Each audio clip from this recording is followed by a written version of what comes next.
I'm a dork. Is anybody new to Kundalini? I probably shouldn't have started with that. No, good. So we're all family. So I do love the holidays, but I also have had some of the worst things in my life happen in December. Actually, the worst things in my life have happened in this month. And I think that's true for most of humanity, right? So that just really speaks to, because this is a very potent part of the vortex of energy in the year. That's why it is the way it is. Winter solstice is the darkest night of the year. And yet that is when we choose to celebrate the light. That speaks to what's going on here, right, in this planet. The darkest night of the year tells you that there's big light. The worst part of who you are tells you about your greatness. And we are in this Aquarian age where we have to get that.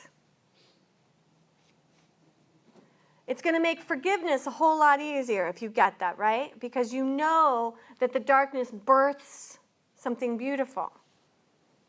If you don't start with yourself, then you're going to continue, right, to be pissed off at the husband, the kids, whatever, you know, they're all just pissing you off. When really those things that feel like, it's rubbing you, is telling you something wonderful. There is an opposition. It's always about the opposition, because even in the 5D consciousness, the Earth is never not going to have polarity. It's how she's built. North and South Pole, there's day and night. This is how it works. The only thing that makes it feel aggressive or uncomfortable is our mind. But our mind also is so capable of doing this. It lives in duality because of the two hemispheres. But in the center of your mind is the pineal gland. And whenever we are not taking good care of ourselves with meditation and this work, we get offline. This is what causes addiction. And if the pineal is not online, it does not talk to the pituitary, and pituitary runs your whole system, you're screwed.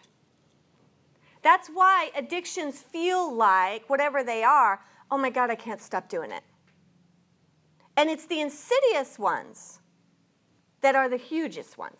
The biggest one is the way we think. That's it. You know, everything after that is poverty, conscious, alcoholism, greed, blah, blah, blah. Who frickin' cares, really? Because it all starts with this enamored, love to think about, woe is me, and, you know, the misery cycle. And what I've noticed is, like, and I know you guys, we're good. We really do have a good handle, but you have a good handle on your conscious mind. The reason you do Kundalini is to have a handle on the subconscious. Because you know how, like, what I notice is, like, my mind's pretty good. It doesn't really go negative all the time. It doesn't anymore. But I can, like, when I get real quiet, I can hear that underlying way back whisper that's still going, you're fucked, you know? And I'm like, what? What did you say? Oh my God, you're still in there? You know, so that's the beauty. I'm sorry, God, I can't believe I said that in the Soul of Yoga. Yeah, that was my subconscious mind that just did it. But it only whispered it. Don't tell Trisha. Anyway, I'm a Christmas angel. So that's what we're doing. And so I'm on just fire. I am so in love with you. And so what we are doing this month is really working with the architect of sound. And today is our last, not that we're not going to use Satanama the rest of the month, but this is the last big push of Satanama. And I want you to know, I want to give you a Christmas gift. Something that will make the biggest difference in your life. So on December 20th, and I'll remind you, I'll send you an email and I'll keep talking about it. And it's free. I just want us to do this. On December 22nd, Monday, we'll go into the unity room at 9 a.m. before class. We're going to chant Satanama for an hour. We'll have a little bit of a bookend on each end that's going to be really like the Holy Grail. But we're going to do what's called Kirtan Kriya, which is this one. Sa, ta, na, and then the whisper, and then the silence. These fingers, not only do they have meridians throughout your whole body, they start to, as you do it long time, you start to feel these pulses in your mind, which is bizarre. And then it starts to go into your spine. And this is really important because the spine, and especially the stem, is where most of your samaskars are held. And this particular kriya really works on it. Really works on clearing the subconscious mind and the root of where it starts. Okay? So that's, and we'll, you know, I just hope all of you give that to yourself because you're going to need it. No, just kidding. You're going to Christmas and New Year's Eve. You know, no. Really, load up. No, just kidding. So obviously I love the holidays. I love Jesus. I'm a Jesus girl. And I've always had a funny, it was just different. When I was little, my mom was already disillusioned with the Catholic Church, and yet we'd go. My brother went to catechism, but I sat with my mom. And I remember telling my mom things like, I think he should just jump off the cross. And she'd be like, what are you saying? I'm like, you know, just pop those nails off, get on down, and run out of the church, you know? But even as a little girl, I loved all that, but I was built the way I am. And I would always have that question like, yeah, but what if you're in Africa and you don't know him? Yeah. What happens then? And it never sat right with me, you know? And so then, of course, as a teenager, there was a point when I can't do the whole Jesus thing, even though I was like saved like 6 times when I was like 16 and 17 because I was such a sinner, you know? I kept going to those born-again churches and getting reborn. But it never stuck. I would go out and still party like a rock star. But anyway, so eventually, you know, I could not be in that dogma, and that's when yoga saved me. Yoga saved me.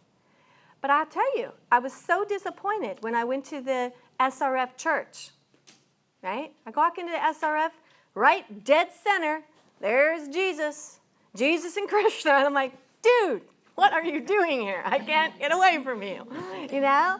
And so this path of yoga, it invites you to take anyone back in your life that you need to. So, you know, I always bring that up around the holidays. Maybe you need to heal that. Maybe as a kid that was important to you and you just, I mean, the dogma of the religion probably made it unpalatable to you.